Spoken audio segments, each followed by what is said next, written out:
Indo cia mathaara nĩ imwe cia indo iria ikoretwo ikihatĩka ũtonga wa bũrũri na kũutwara hathara ya mamirioni ma mbeca oro hamwe na gũtunyũkithia aingĩ mawĩra. We know that the impact just on the Kenyan economy is 800 billion shillings. So that is a huge impact. And in fact, it's estimated to be about 9% of your GDP. So the impact is real. And what I mentioned earlier this morning is that 44,000 jobs are lost in Kenya each year. So the impact is huge, and it's not just abstract numbers, GDP, but also real jobs.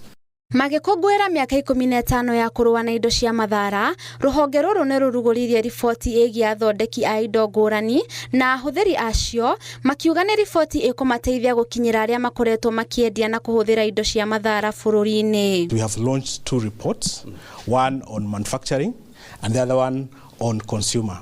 And what we have realized that the proliferation of counterfeit mostly is because of the demand of counterfeit by consumers.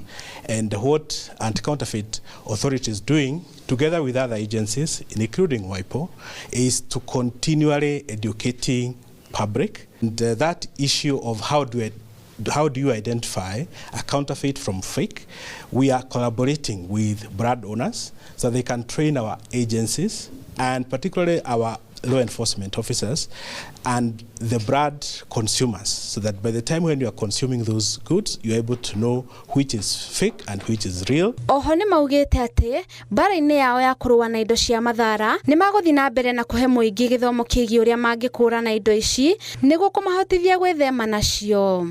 Ngĩribotera Inooro TV, rĩtwa rĩakwa nĩ Monica Njoki Wanjeri.